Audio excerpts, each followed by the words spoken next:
The momentum here is intense.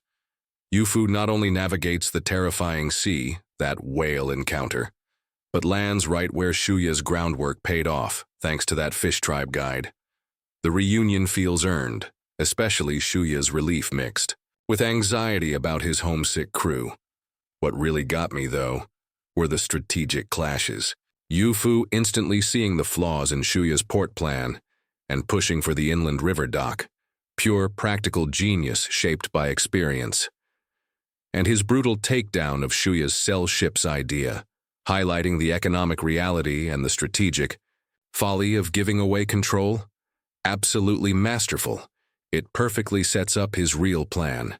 Control the fish, not just the boats.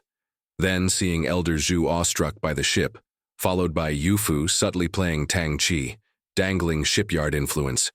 It's fascinating watching the Han methods unfold, balancing pragmatism with long-term ambition. How will this play out with the chief's two-pronged approach to the Tang tribe? Whoa! The Han tribe's big ship is really something else. Chieftain Shin, leading a crowd of elders, arrived boisterously at the docks and hailed Yufu, who was walking towards them from afar. Envoy of Han, you've come a long way. It must have been arduous. What wonderful treasures have you brought for our Shin tribe this time? A Han tribe member who had been stationed on Bamboo Island for over a year quickly stepped up beside you. Few to act as interpreter. Yufu played his part perfectly, wearing a standard diplomatic smile, the picture of humility. Yufu pays his respects to the great chieftain Shin. It is my honor to contribute to the friendship between our Han and Shin tribes. How could I dare speak of hardship?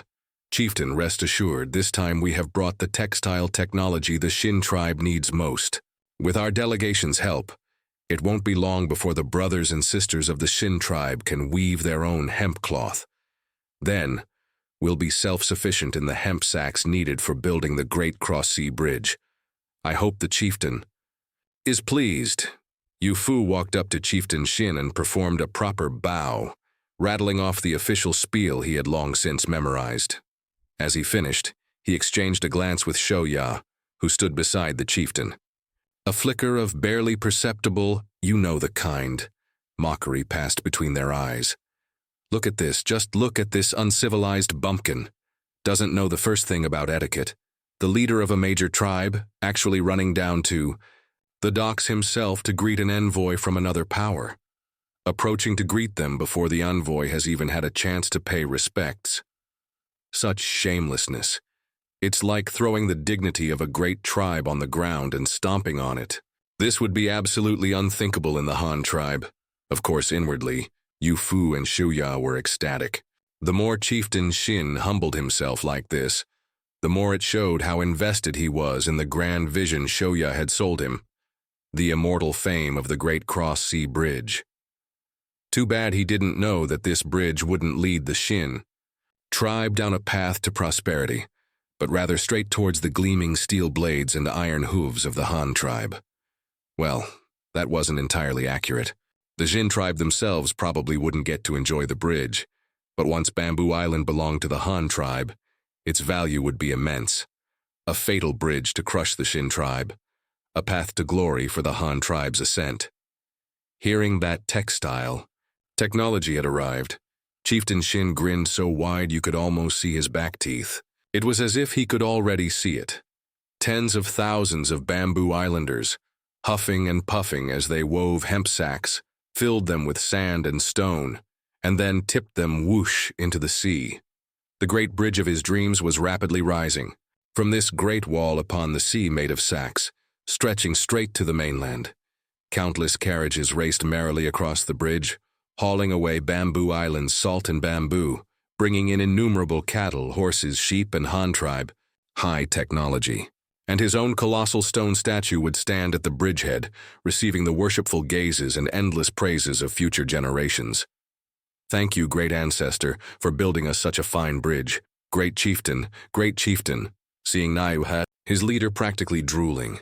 The nearby Elder Zhu tugged at his clothes and whispered a reminder. Quickly invite the Han envoy ashore. The welcoming feast is ready. After eating, we can tour the ship. Oh, right. Chieftain Shin snapped back to reality and quickly beckoned Yu Fu and his entourage. Envoy of Han, please, come ashore. We've prepared lots of delicious food.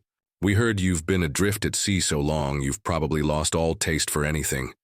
So I specifically had them get the freshest catch. Chieftain Shin had come in person this time, not just to see the Han tribe's great ship, but more importantly, to welcome the technical experts Shoya had mentioned. He had spared no expense to host these gods of wealth. Seafood from the fishing tribe, corn from the farming tribe, livestock from the hunting tribe. Within the delegation's compound, rows upon rows of bamboo tables groaned under the weight of mountain delicacies and seafood treasures, a perfect illustration of feasting to one's heart's content. After they had eaten and drunk their fill, Chieftain Shin and the elders, accompanied by Shoya and Yu Fu, excitedly boarded the ship. For a tour, the group touched and examined every nook and cranny of the great vessel. Finally, prompted by Chieftain Shin's eager little glances and Elder Zhu's repeated requests, Yu Fu specially ordered the anchor raised and sails unfurled, taking them for a spin around the bay at the river mouth. Aboard the ship, the Shin tribe members were like country folk visiting the capital for the first time, clicking their tongues in amazement. Even the normally haughty Elder Jin, though muttering under his breath, couldn't resist poking and peering curiously around the vessel. Yu Fu and Shoya exchanged glances, inwardly as cool as cucumbers. Sailboats were highly technical. Did they think they could learn how to build one just by looking? Dream on. Even if they figured out a few basics without blueprints and proper techniques, they couldn't possibly construct one. Only after the Shin tribe bumpkins had gotten over the novelty of sailing did Yu Fu have the ship return to the dock. Then under Chieftain Shin's burning gaze, the sailors began unloading the cargo. Box after box, item after item, all production tools. Upon hearing these were for making looms, Chieftain Shin beamed, his smile creasing his face enough to trap flies.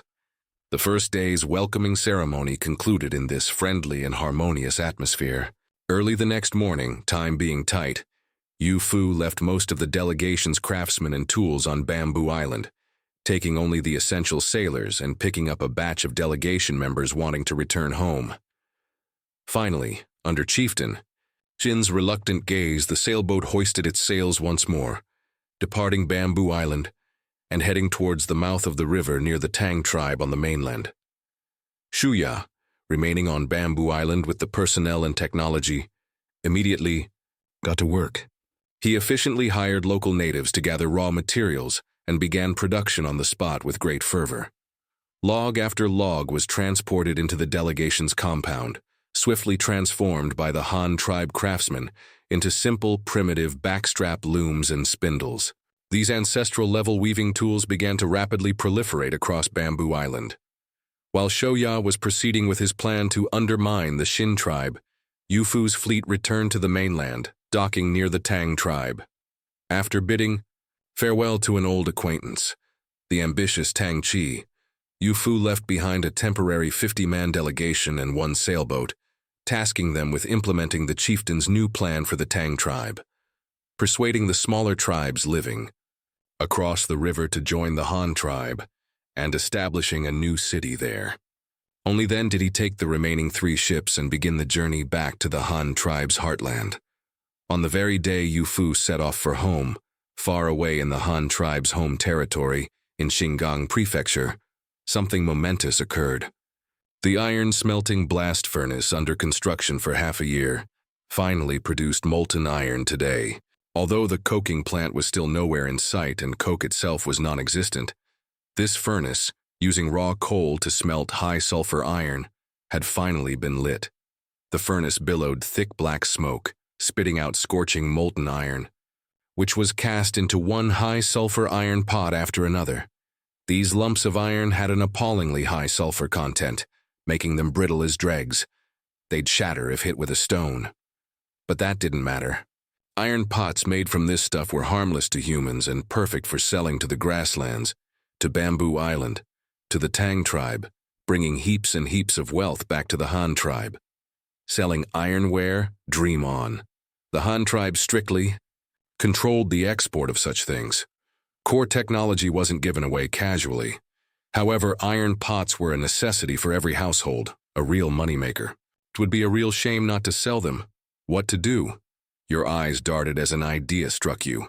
Give them a special export version. Smelt iron using raw coal without desulfurization, producing high-sulfur iron that's brittle as a cracker. Cast pots with this stuff, and try to reforge them into blades, spears, swords, or halberds. They'll shatter with a single tap. Maybe in your next life. Heh. That's what you call technological superiority. Hitting them where they can't compete. It perfectly solved the dual problems of making money through exports and preventing weapons proliferation. This wasn't just a victory for iron smelting technology. It was also proof of the quiet rise of the Han tribe's chemical industry. We could already use technological means to produce specific materials on demand. Besides playing with iron, another major achievement of the chemical industry was the newly established glass factory. One day you strolled over to an isolated island in the middle of a lake, east of Weishan Prefecture. This was the designated site for the future glass production base. Although currently just a large construction site, small-scale trial production had already begun on your orders. They were simultaneously experimenting with formulas and processes while building the factory for mass production, neither task hindering the other. You had personally come this time specifically to help this vanguard team solve technical challenges. The Han tribe had made glass before, using white quartz that Yu Yi had luckily stumbled upon. That stuff was dazzlingly clear but ridiculously expensive. Fine for making some high-grade optical lenses, but using it for window panes, cups, or bowls. Far too extravagant. So the goal was clear. Use cheap materials to make everyday items. Looking at the several dozen people standing in the simple workshop before you, you felt a wave of emotion. Back when you first arrived, the entire tribe gathered. Together wouldn't have matched this assembly. These people before you were precious assets, skilled technicians. There were veteran metallurgists who handled furnaces with consummate skill, master mold makers who carved wax as if playing, pottery experts with years of throwing experience, and even top math students pulled from the schools. Every single one was an elite talent the Han tribe had spent years and countless resources leveling up, so to speak. At your command, old hands like Da Zui and Cripple, who oversaw metallurgy and ceramics, didn't hesitate to pack up their most prized apprentices and send them over, enthusiastically supporting the leader's new project. Glass itself wasn't exactly a secret among the Han tribe leadership. Da Zui had even worked with it personally before, but different raw materials meant vastly different methods. That's why you had gathered a few relevant experts from every field you could think of. Making glass, simply put, involved melting minerals, similar to smelting iron. So, the first people you thought of were the metallurgy guys. After all, who else had their experience with furnaces and top-notch fire control skills? Secondly, once melted, glass becomes a viscous liquid, so shaping it required the skills of the master mold makers and pottery experts. Even though it was different from the clay and wax they usually worked with, their skills were transferable, and they'd surely learn faster than others. Lastly, the few math whizzes were there purely to act as human calculators and lab notebooks. Refining the formulas would depend entirely on them. With the personnel assembled, and some tools prepared by you, the glass trial production work began. Making glass wasn't like smelting iron. The raw materials couldn't be mixed directly with the fuel. They needed to be held in a heat-resistant crucible. Fortunately, the Han tribe had plenty of experience here and could simply use the crucibles designed for casting iron. Besides, ordinary glass didn't have an extremely high melting point. Heat resistance around 1,000 degrees Celsius would suffice. Get the furnace hotter. Everyone else, prepare the ingredients. At your command, the workshop immediately bustled with activity. Several metallurgy veterans quickly lit the fire, huffing and puffing as they worked the bellows, the furnace temperature steadily climbing. Meanwhile, the math students took the wild guess formula you'd provided and carefully weighed out the various materials using wooden beam scales. The main ingredient for glass is something containing silicon dioxide, most commonly sand. Unfortunately, the Han tribe wasn't near a desert or the sea, so you had to make do with local materials. River sand from the Liuyang River, supplemented with some mica and feldspar dug from the mines. Mica often occurred alongside limestone, which happened to be available at Babao Mountain. Feldspar was that kind of translucent, large-grained gravel found in the mountains and by riversides. Neither was particularly rare, but ultimately, they could only serve as supplements to the river sand. In addition to these, coal powder, sulfates. You may do with ferrous sulfate produced by roasting pyrite, chalk, limestone crystals, and the most crucial flux, soda ash, had to be added. Fortunately, you had prepared all these ingredients in advance, even procuring several extra chemical reagents for refining the formula. Soda ash was available from the salt mines west of Hanyang City. It just needed purification. As for ferrous sulfate, given the previous success in producing sulfuric acid, making this minor substance was no problem. As for the proportions of the various materials, you had also provided estimated values. Success would require repeated trials. Why else would you have made the trip personally? In any case, whatever the exact mix, sand was definitely the main component, the largest portion. Next came chalk and coal powder. Finally, there were the two fluxes, soda ash and sulfate. After weighing the ingredients carefully using the common Han tribe beam scales, they were dumped into a hopper, given a thorough mixing, and finally poured all at once into the preheated crucible. Just as the ingredients were being mixed, the furnace reached the required temperature. You immediately directed the artisans to place the crucible into the furnace chamber. Next came the waiting. Taking advantage of the lull, the artisans, who rarely got to see you, seized the opportunity to gather around and chat. "Chief, this sand, can it really be turned into that, glass?" asked one of the math students who had just finished mixing ingredients, blinking curiously. You chuckled. "We can smelt iron from stone, so what's so strange about turning sand into glass?" Seeing their eager, knowledge-hungry expressions, you felt pleased. You really liked this spirit of inquiry. "Chief, what does glass actually look like? Many of us have never seen it." Another pottery expert chimed in, moving closer. "Glass," you began, thinking for a moment before offering a simple analogy, "is a bit like ceramic. It's hard, but also brittle, much like our porcelain bowls. Drop it and it shatters. It can be made into bottles and jars, or formed into flat, sheets-like tiles to be used as a building material. Its uses aren't too different from ceramics." You paused, then delivered the key point. "But the biggest difference is it can be made transparent like water." "Whoa, transparent?" one of the furnace operators exclaimed, whipping his head around, his voice jumping an octave. "Doesn't that mean if you put something in a glass jar you can see exactly what's inside just by looking from the outside?" The others also turned, their expressions uncertain. You nodded firmly. "Exactly. Seeing the world through a bottle. That's just one property of glass. Of course, it has many uses. Use your brains now. What else could this transparent stuff be used for?" As soon as you said this, the artisans immediately started discussing animatedly amongst themselves. Who wouldn't be eager for a chance to show off their intelligence in front of the chief, especially with the possibility of winning an invention award? The Han tribe's merit system specifically rewarded inventions and creations. After a moment, someone raised a doubt. "Chief, you just said glass can be made like tiles, but if it's transparent, using it for flooring, wouldn't that feel strange? Doesn't seem very useful. Might as well just use ceramic tiles." You smiled without speaking, gesturing with your eyes. "Keep going, keep guessing." Just then, the math student responsible for recording data asked timidly, "Chief, glass, is it afraid of fire?" "Nonsense. If it couldn't handle fire, why would we be trying to make it now?" A nearby pottery expert retorted immediately, drawing a burst of laughter from the crowd. You still just smiled without saying anything. The math student blushed and quickly explained, "That's not what I meant. I was thinking, since glass is transparent, could we use it to make a cover for an oil lamp? Think about it. A transparent lamp cover could block wind and rain, and it would definitely be much brighter than the paper-pasted ones we use now. I just don't know.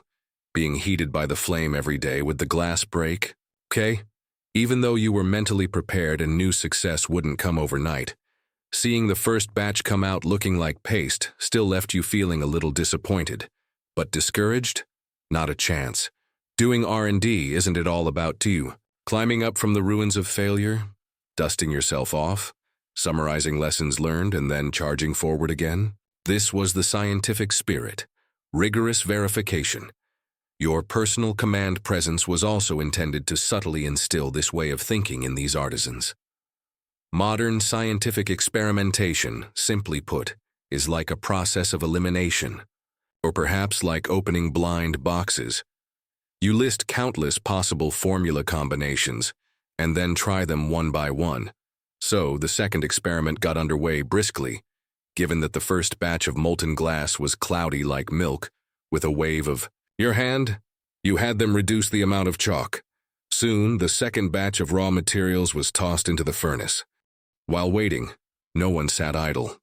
Some gathered around the failed product from the first batch, poking and prodding, trying to figure out what went wrong. Others, inspired by what they'd just heard about glass's properties, let their imaginations run wild, thinking up new uses. However, perspective truly does limit imagination. Besides making bottles, jars, and using it as building material, everyone racked their brains but couldn't come up with anything novel. Just then, the fellow responsible for tending the furnace adjusted the angle of the observation port, his gaze falling on those pieces of milky white, cloudy glass. Who knows what possessed him, but he suddenly blurted out, "This glass, even if it's not transparent, maybe it's still useful." Instantly, everyone's gaze, including yours, focused on him. You asked with interest, "Oh, tell me your thoughts." "Chief, I don't know about others, but we furnace tenders could definitely use it." The fellow rubbed his hands together, his face serious. "I used to work in the metallurgy workshop, watching the molten iron in the furnace, relying entirely on my naked eyes. That orange-red light is incredibly harsh. After looking at it for a long time, everything else looks doubled. I reckon if I do this for a few more years, my eyes will definitely go blind." He pointed at the cloudy piece of glass. "So I was thinking, could we use this kind of not quite transparent glass, as long as we can barely make out the color of the molten iron, to hold in front of our eyes and block out that harsh light?" As soon as he said this, the other furnace tenders immediately empathized, nodding vigorously, exclaiming, "We desperately need that," and "My eyes are about to give out." But those who hadn't worked much with high-temperature furnaces looked completely confused. Could glass really do that? They weren't sure. So everyone once again turned their gazes towards you, waiting for the chief's definitive answer. You smiled, thinking inwardly, "Indeed, necessity is the mother of invention. Only when humanity desperately desires something does that thing come into being." After this moment of reflection, you nodded. "That's an excellent idea. Actually, glass can be made not only transparent, but also as colored transparent material. If we can figure out how to make a dark-colored transparent glass, it would absolutely be a superb material for protecting eyes." "Really? That would be fantastic." Hearing your affirmation, the furnace tenders were so excited their faces flushed. The long-standing, difficult problem that had plagued them for years, finally had a ray of hope for a solution. It seemed transferring to this glass factory was the right move. "Of course it's true." You nodded, encouraging everyone. "But making this kind of glass still requires everyone's hard work." "Yes, Chief, we will never give up." The energized crowd shouted in unison, their enthusiasm for developing glass reaching an unprecedented high. The subsequent experiments continued in the sweltering workshop. On the first day alone, they ran over 20 trials. Time flowed quickly and materials dwindled visibly. Although failure was the norm, the quality of the defective products coming out of each batch was visibly improving. Therefore, no one gave Up. After a night's rest, you reappeared in the workshop early the next morning, refreshed and full of energy. On the table lay the results of the previous night's hard work. Hundreds of defective glass pieces, large and small. Their color ranged from the initial milky white to later dark brown, some filled with fine impurities and bubbles. Only the eye-equal sample from the very last experiment looked somewhat decent, exhibiting a distinct colorless state, though unfortunately the densely packed bubbles within remained a major problem. This formula is almost right. Just too many bubbles. We need to figure something out, you murmured to yourself, looking at the proportions that had been modified over 20 times in the logbook. Before long, the artisans arrived one after another, all full of vigor. Everyone wanted to take advantage of the cooler morning air to run more experiments. After all, it was summer, and being crowded around the furnace at noon. Well, only those who experienced it knew how unpleasant that felt. With the first day's data as a baseline, this time you only slightly adjusted the proportion of the flux, then lit the furnace again. This batch of molten glass looked promising. Illuminated by the glowing red furnace fire, it showed a sense of clarity. The impurities were noticeably fewer. It seemed the various raw materials had mostly decomposed and neutralized properly. The formula was getting closer and closer to perfect, but you didn't dare relax for a second. The real challenge, eliminating the bubbles, was just beginning. If this problem wasn't solved, even the most transparent glass, if full of holes, would be useless scrap. Heat it a bit longer, then stir it with the iron hook. Remember, stir it well. Stir the bubbles out. You stared intently at the red-hot molten glass and instructed a nearby artisan. Yes, don't worry, Chief. I feel like this time it will definitely work. An artisan replied confidently. You didn't speak, just waited quietly. Before long, the crucible was carefully brought out. An artisan, already prepared, immediately wielded an iron hook and began stirring furiously. The hook spun rapidly in the viscous molten glass, accelerating, then slowing due to exhaustion. You immediately ordered, "Switch, keep stirring." Only when the molten glass was about to lose its fluidity did you call a halt and have them pour it into the molds. The cooled glass block was indeed colorless and transparent, its surface having a slightly frosted texture due to the rough mold. But that wasn't important. You had someone smash it in the nearby metal bucket, picked up a fragment and examined it closely. The bubbles inside were still densely packed and clearly visible.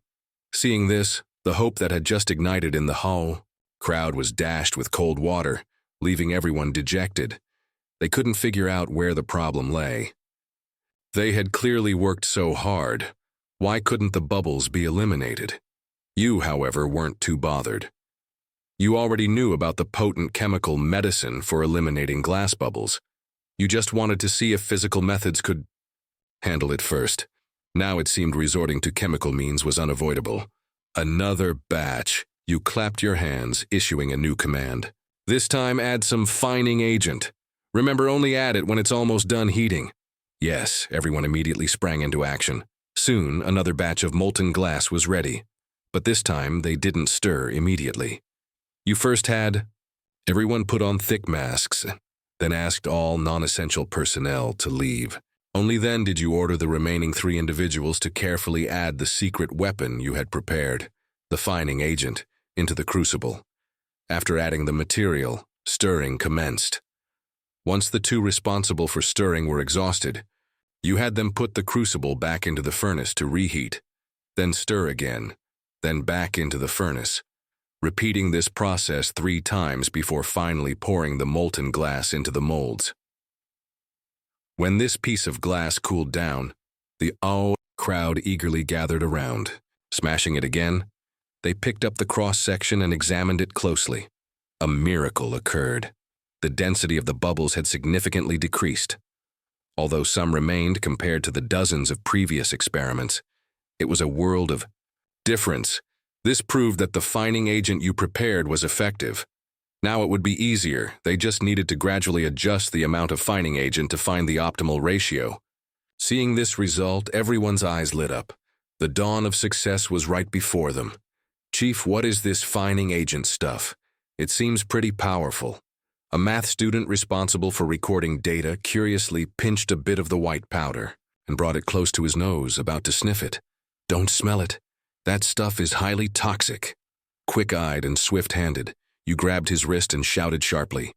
That foolhardy idiot was recklessly tempting fate.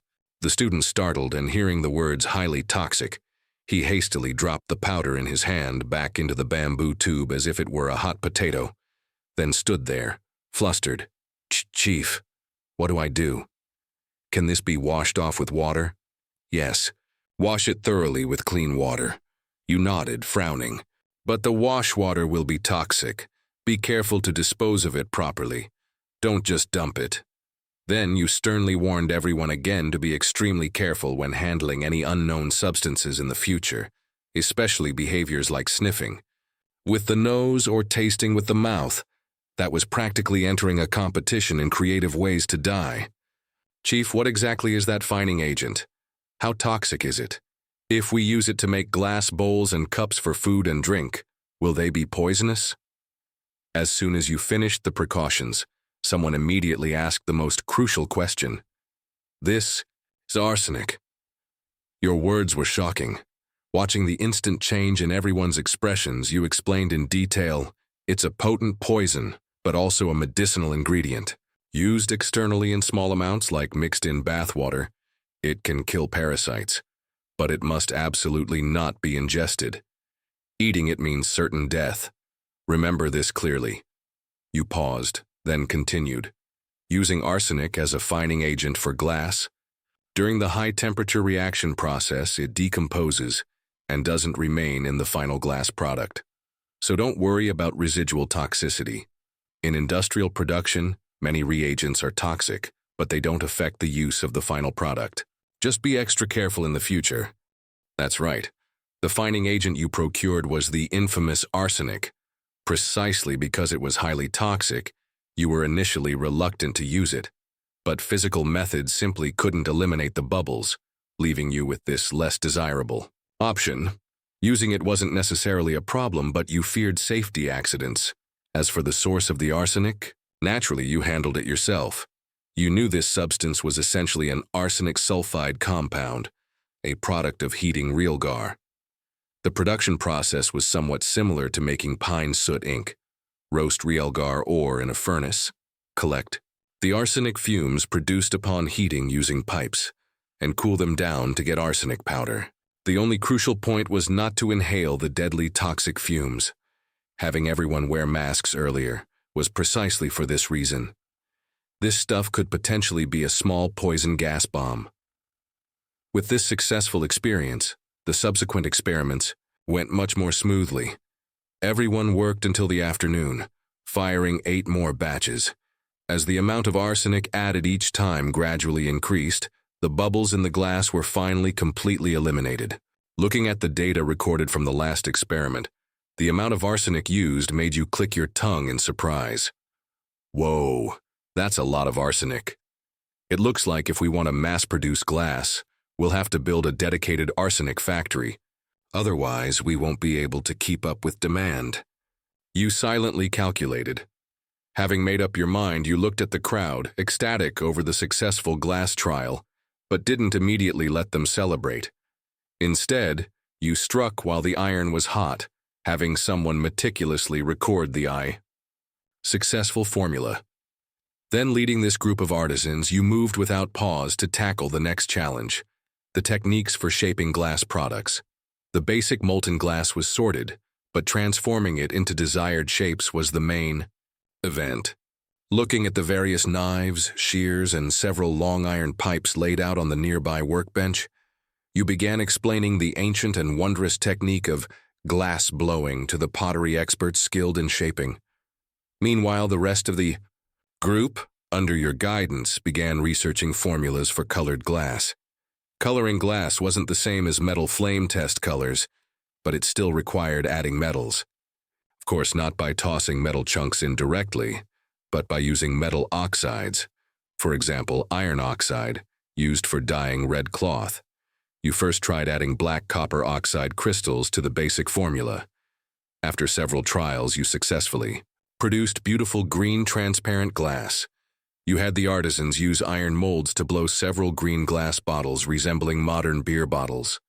Seeing these familiar colors and shapes, you felt a momentary sense of dislocation, as if instantly transported back to the modern era. The success with green glass greatly boosted your confidence. Next, you tried adding iron oxide crystals. After some effort, brown transparent glass was also achieved.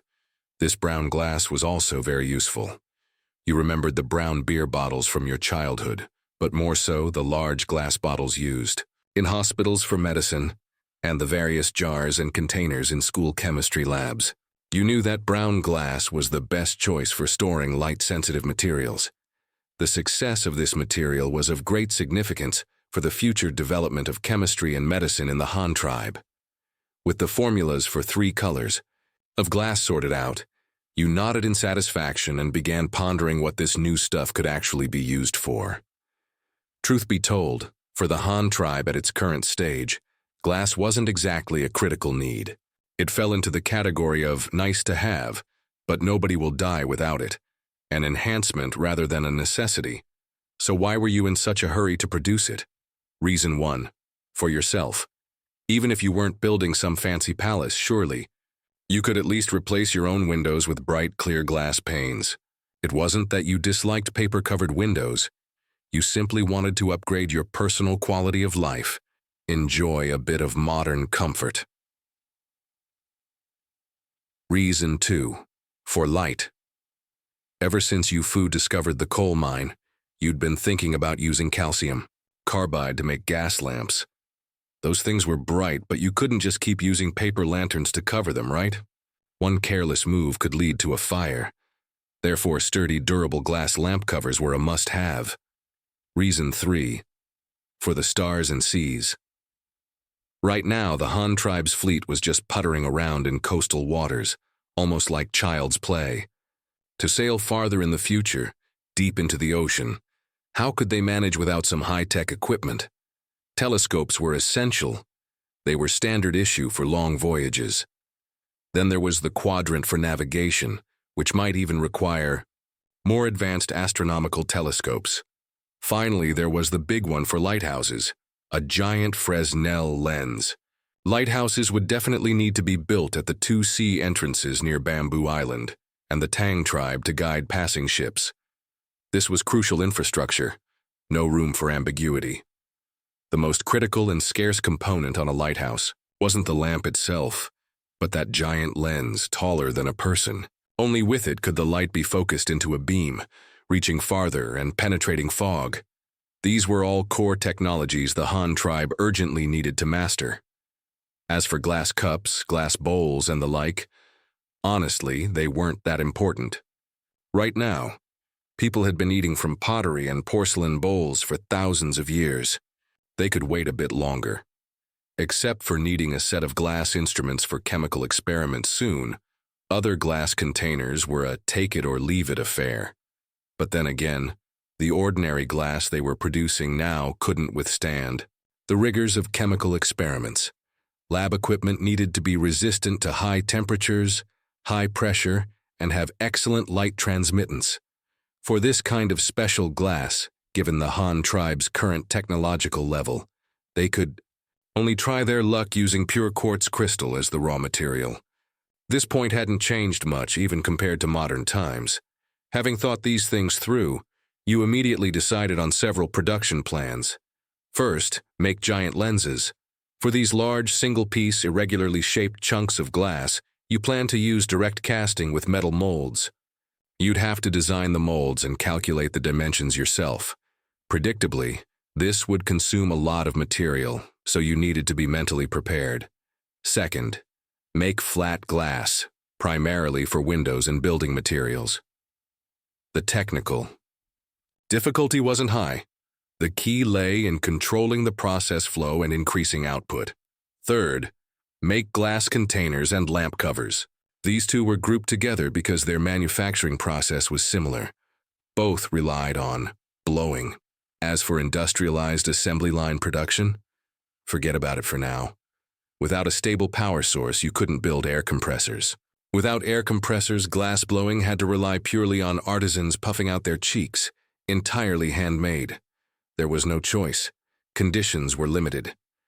Having arranged everything at the glass factory, you took a boat and left the small island.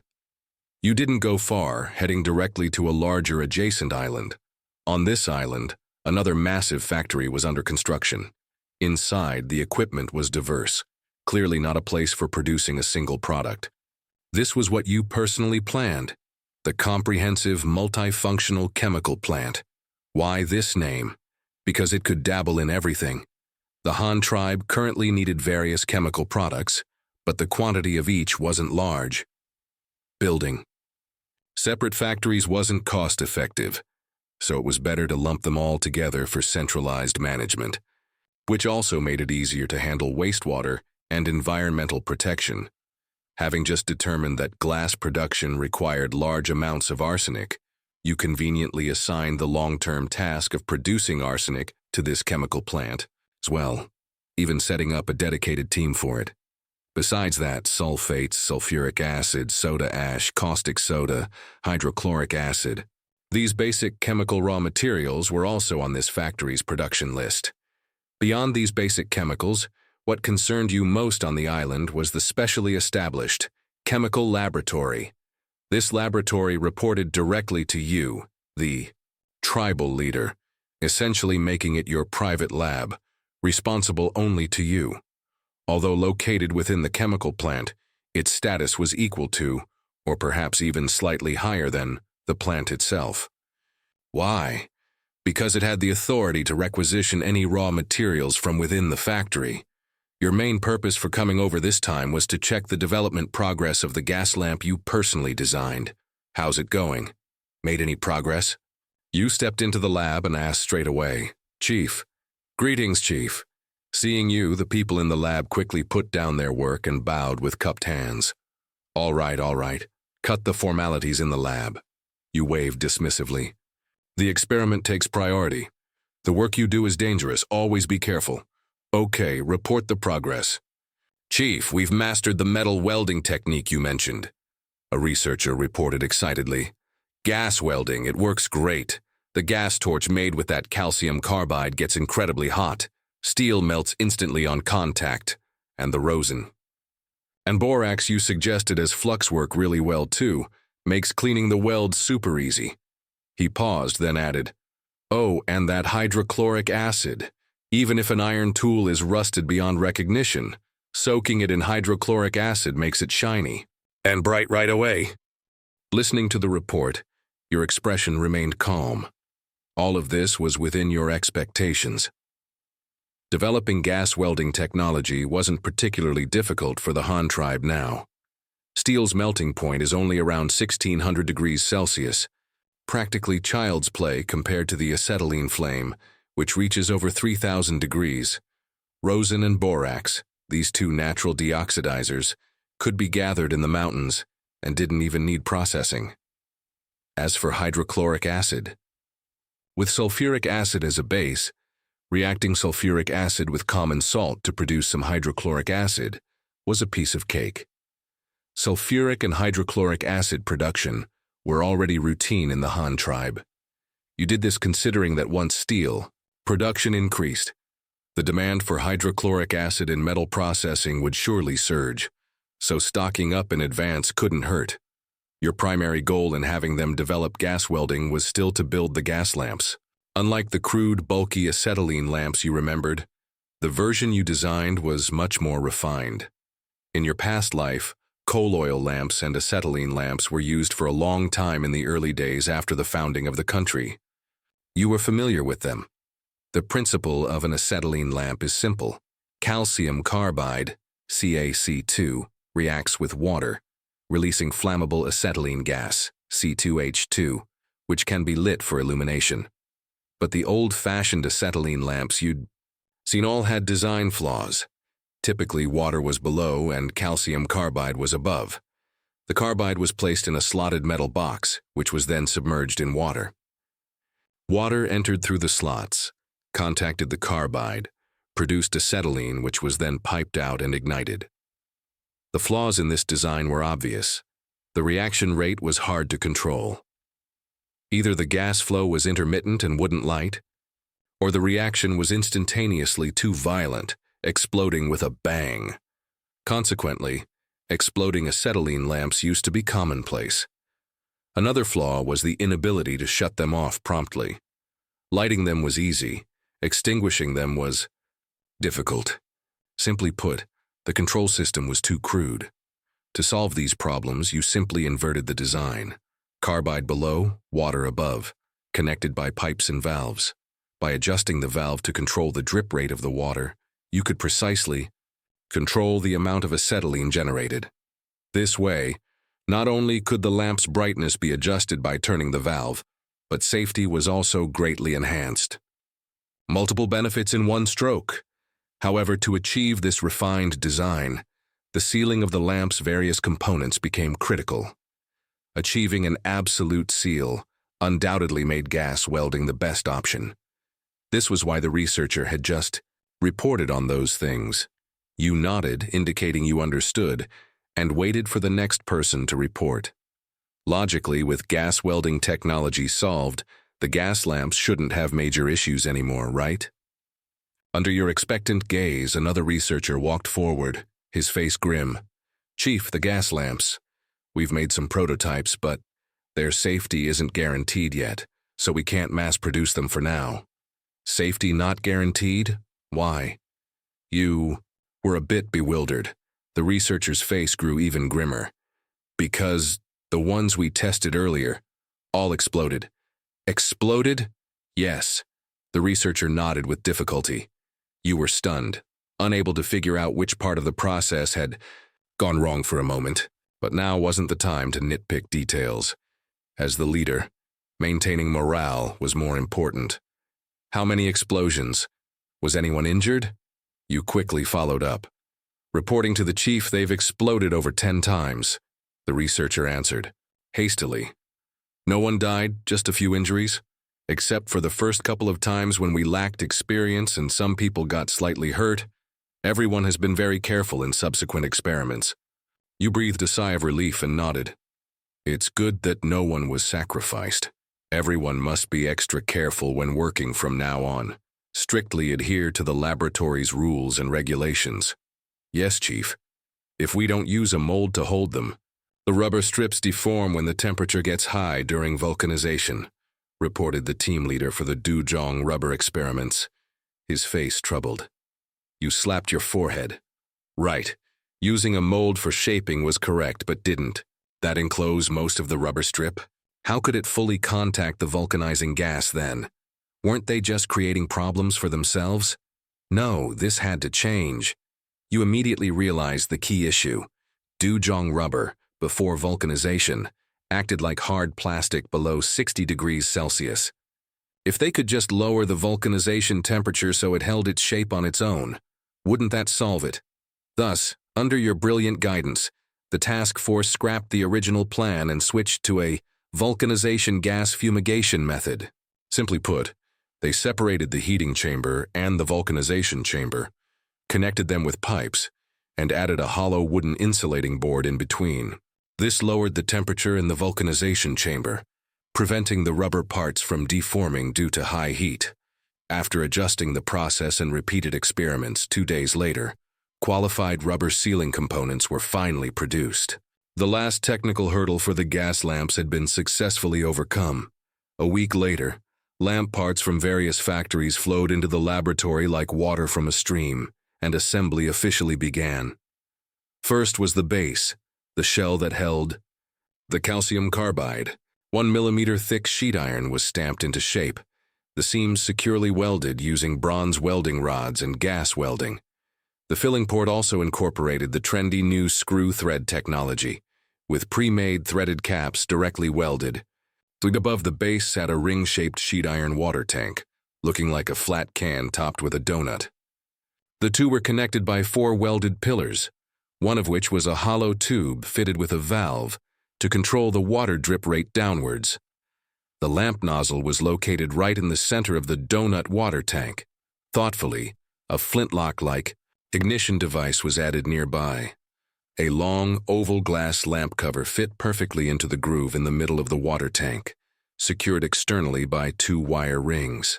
At the top of the cover was a sheet iron vent, directing hot air sideways while also providing protection from wind and rain. Once all components were assembled, the entire lamp was submerged in a basin of water to check for leaks. After passing inspection, it was taken out to dry and given 2 coats of dark green paint. Voila! A gas lamp strikingly similar in appearance to an old-fashioned kerosene lantern, but burning cheap calcium carbide, made its dazzling debut. You personally demonstrated its operation. Unscrew the base cap, pour in soybean-sized calcium carbide pellets until full. Fill the upper donut tank with water. Then, gently turn the valve open. As water dripped into the base, the carbide and water began to interact intimately, the reaction intensifying. Soon, acetylene gas started spewing from the central nozzle. You expertly lifted the glass cover with a levered wire, then flicked the ignition mechanism with a click. Poof! A brilliant white flame instantly shot out from the nozzle, burning steadily. You lowered the cover and gently rotated the valve, causing the flame size to change accordingly. The moment the lamp ignited, a collective gasp swept through the laboratory. Although you had explained the principle 800 times, witnessing this device emit such dazzling light left everyone profoundly shocked. Whoa! This lamp is incredibly bright. Yeah, much brighter than oil lamps or candles. Nope, my eyes hurt looking at it for too long. The chief is truly a genius. To think of something like this, and those brothers who made the glass are amazing too, turning sand into something so beautiful and useful. I just wonder if this carbide is expensive. If we all start using this, how much will it cost per month? Relax. Don't you know how carbide is made? Burned from coal and limestone, how much more expensive can it be than coal? Besides, you're not cooking with it. Someone knowledgeable nearby immediately started calculating. I figured it out even. If a family buys 5 lamps, they won't burn through 3 gin, a unit of weight about 1.1 lebis or 0.5 kilo, of carbide a month. Think about it. The lamp's only on for a little while each day. You turn it off when you sleep. Who's asking you to? Burn it all night? Oh, that actually sounds really affordable. Much cheaper than burning oil lamps. The saved oil can even improve the kids' meals. Nope. This month when I get paid, I'm getting 2 of these first. Listening to their discussions and praise, you squinted at the blindingly bright carbide lamp before you. You quickly adjusted the flame down. You knew acetylene lamps were bright, but you hadn't expected this bright. It was almost painful. Especially the pure white light. Staring at it for long was genuinely uncomfortable. It seemed using this directly as a desk lamp would strain the eyes, but it was perfectly suited as a light source for a lighthouse. However, the civilian version definitely needed modification. If the flame color couldn't be changed, then change the lamp cover color. You immediately sent someone to the glass factory with instructions. All future lamp covers should be produced in a warm tone, somewhere between yellow and light brown. Adjusting the formula was simple. Just slightly decrease the proportion of iron oxide. With the civilian lighting sorted, you moved on without pause, beginning to contemplate the large-scale lamps specifically for lighthouses. Yufu was already on his way back. The next time he set sail, the lighthouse project had to be on the agenda. While he was out expanding territories, you, handling logistics, absolutely could not hold him back. You hadn't seen a real lighthouse in person, but you'd seen plenty of pictures and videos. Its purpose was clear: to navigate ships. Simply put, it was a maritime signal tower telling ships from afar, "I'm here," and that was enough. If you had to find a building with a similar function, the first thing that came to mind was a beacon tower. Both were used for signaling. Just one reported safety, the other enemy presence. Therefore, a lighthouse needed to fulfill at least 2 functions: emitting light and sound. In good weather, light was sufficient. In heavy fog, when light became obscured, sound was necessary. The lighthouse not only needed to shine but also continuously sound a horn, providing auditory navigation for lost ships. Achieving these two functions wasn't difficult with the Han tribe's current technology. The difficulty lay in the lack of experience. So, before building a real lighthouse on the coast, you decided to first build a test version in the Han tribe's heartland to practice and gain some experience points. The location?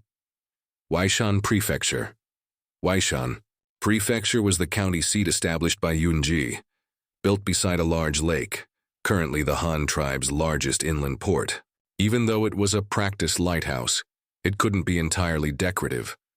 Placing it near the Weishan Prefecture docks would at least serve some purpose, preventing the expenditure from being completely wasted. Besides, since this inland lighthouse had limited practical use, giving it some wonder status wasn't a bad idea. The Han tribe had built many structures over the years, but none could truly be called a landmark. A lighthouse itself was rare enough. Building it as a wonder project seemed fitting. With the decision made, you immediately started drawing blueprints. First was the tower's height, at least 20 meters. Any shorter wouldn't look impressive.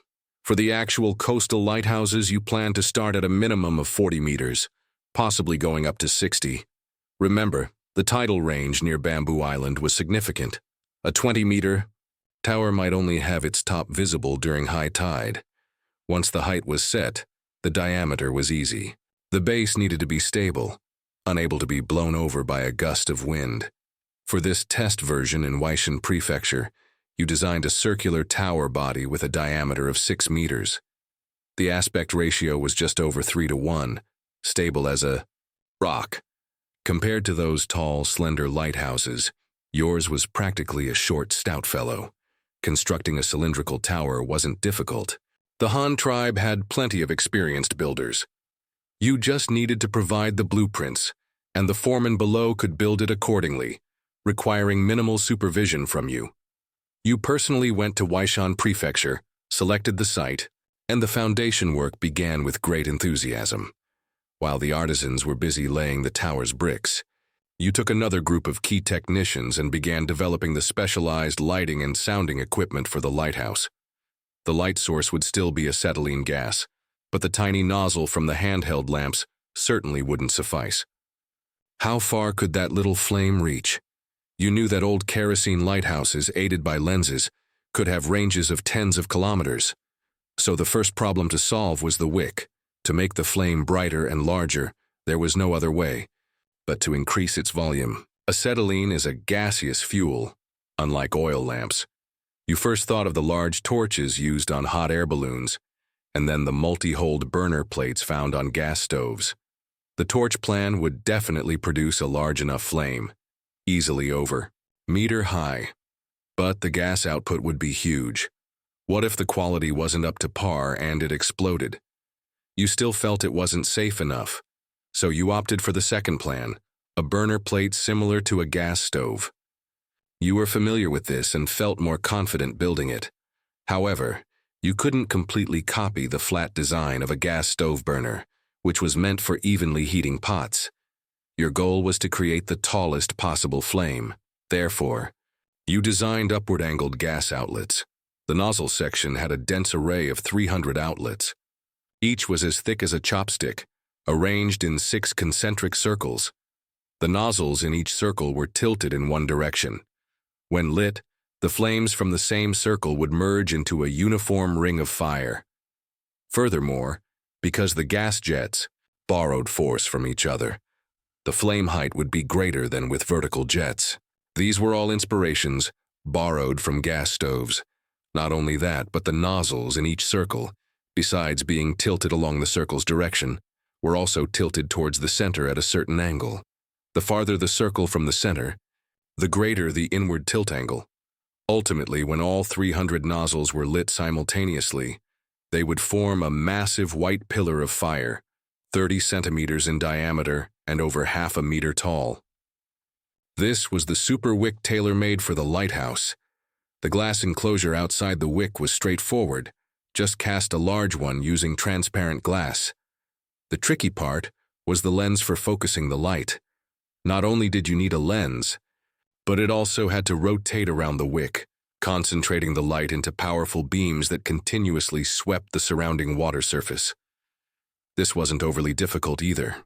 Build a frame that could rotate around the wick and mount the lens on it.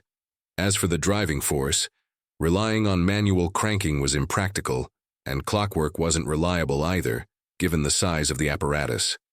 Considering the lighthouse would ultimately be placed by the sea with abundant wind resources, you decided to use a windmill to drive the lens rotation. Install a windmill on the tower top, connect it to the lens bracket. When the wind blew, the windmill turned, driving the bracket along with it. The Han tribe already had several wind-powered sawmills, so there was mature experience in this area. For the lens itself, there wasn't much technical challenge.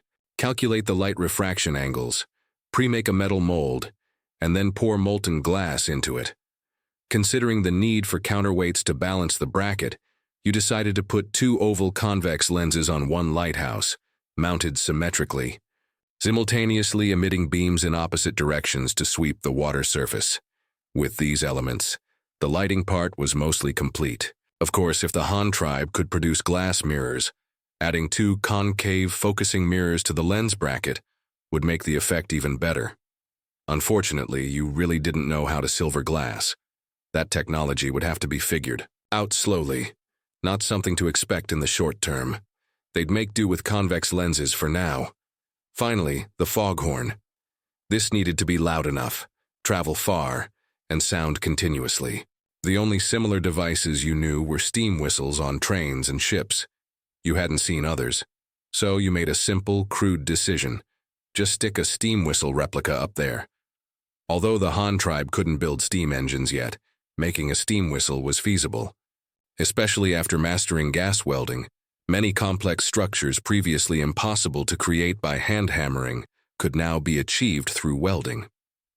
From project initiation to final completion, developing these 2 large-scale lighting and sounding devices took a full month and a half before they were successively produced and passed practical testing and acceptance. Now they just had to wait for the tower body to be finished before moving these behemoths up for assembly. Late August, first year of Jian Yuan era. Evening, Weishan Prefecture docks. Luo Cheng, your plump, fair-skinned son, clad in a red doo-doo, a traditional Chinese belly covering, embroidered with the character for fortune by his mother Xiao Di, and wearing a small black gauze cap to shade him from the sun, was perched on your arm. His chubby finger pointed at the towering lighthouse nearby, squealing with excitement, drool trickling down the corner of his mouth. You'd been so busy you hadn't touched the ground, let alone seen your wife and child for several months. Coincidentally, the trial cotton planting overseen by Xiao Dai this year had been a great success, so she and Zhan Ying, under the guise of reporting their work, had brought the kids to Weishan Prefecture to comfort you. Put simply, they missed you. Besides, both kids were over 8 months old. With proper precautions, taking them out for a stroll was a good idea. Seeing your wife and children filled your heart with joy. It wasn't that you disliked childcare. It was just that the Han tribe was developing at a breakneck pace, as if on stimulants, and as the leader, you simply didn't have time to be a full-time dad. Well now, does the little fella like this big pillar so much? You bounced Luo Cheng in your arms, rubbing his chubby little bottom, which made him giggle foolishly, smearing drool all over you. Xiao Dai quickly pulled out a handkerchief to wipe her son's mouth. Nearby, Zhan Ying held their sleeping daughter. Luo Lan, the family of 5, rarely together, savored this moment of warmth. This boy looks heavy. You must be exhausted carrying him all day, right? You chatted with Xiao Di while teasing your son, who was now chewing on his fingers. He is quite heavy, Xiao Di smiled. But I have to hold him no matter how heavy. Don't worry, I remember everything you said. Then, she promptly recited the parenting rules you had repeatedly drilled into her. Don't let him crawl on the ground. Don't let him pick up dirty things to eat, no bare feet, no cold food. Don't let them mix with the chickens and ducks. You nodded in satisfaction, then lifted your plump son high in the air again, teasing him until little Luo Cheng laughed so hard he bent forwards and backwards. Although you were busy as a spinning top, ever since the two children were born, you'd worried endlessly about their upbringing. You couldn't help it. The medical conditions of this era were practically non-existent. To ensure the kids grew up healthy and strong, you couldn't rely on having medicine when they got sick. Prevention had to start at the root. Therefore, you deeply detested the tribe's common, let them grow freely on the ground, rough approach to child-rearing. All that survival of the fittest nonsense was pure rubbish. When a child played in cold water, got diarrhea because adults weren't paying attention, and eventually died because they couldn't be saved, it was clearly the parents' fault. Believe it or not, in these times, catching a chill and getting diarrhea could genuinely be fatal. Things like sitting bare-bottomed on a cool mat were strictly forbidden under your watch. Infant mortality rates in ancient times were terrifyingly high. Even in modern times, during the early days after liberation, the child mortality rate was easily over 30%, and that was a conservative estimate. It only decreased later with improved medical conditions. Even so, you still couldn't stand the free-range parenting style common in rural areas. Little babies who couldn't talk or walk yet were just tossed on the ground to mingle with chickens and ducks, even picking up chicken droppings off the ground and putting them in their mouths. It was unbearable to watch. Besides, chickens and ducks have tempers too. What if one got upset and pecked a child's eye out? Anyone who grew up safely in such an environment could only be considered incredibly tough. You couldn't control other places for now, but in your own home with your own children, these bad habits were absolutely forbidden. You didn't want to be digging graves for your own son and daughter in the future. The kids will get heavier and tougher as they grow. Carrying them like this all the time isn't sustainable, you said, looking at little Luo Cheng wriggling in your arms. Later, I'll whip up a few little carts for you. Put the kids in the carts and push them around. Anyway, you'll just be strolling. On the main roads in the city, it'll be convenient. Xiao Dai and Zhan Ying exchanged a smile and didn't ask further. Having been with you for so long, they knew your head was full of strange and wonderful ideas, always capable of producing novel gadgets. So, they simply replied gently, "Whatever our husband decides." Your own thoughts went further. Baby carriages, walkers, and the like could be made from woven rattan or bamboo. Not difficult. You'd sat in one yourself as a child. What you were really contemplating was whether to seize this opportunity to create more advanced forms of transportation, like bicycles and tricycles. Bicycles solved the commuting problem and could even be used to establish the Han tribe's postal system for delivering letters and documents efficiently. And tricycles? Those would be a godsend for small merchants and farmer brothers. Hauling goods to the market to sell, or carrying tools and grain to the fields. Convenient and labor-saving. Oxen, horses, and donkeys were good, but not cheap, and expensive to raise. All things considered, how could their cost-effectiveness compare to a tricycle? Even if tricycles needed maintenance, it would surely be cheaper than feeding a large draft animal. Technologically, there didn't seem to be any major obstacles either. Steel. Once the coke plant started production, Xingang Prefecture could churn out iron, plenty of it. Industrialized steel rolling to make seamless pipes was a bit difficult. For now, but hand-hammered steel pipes weren't impossible, just labor-intensive, which could also create jobs. A mixed blessing. Springs? Already had them, used in the flying shuttle looms. Chains? Stamping technology could handle it, if we could even stamp coins. What were chains? Welding. Calcium carbide was available.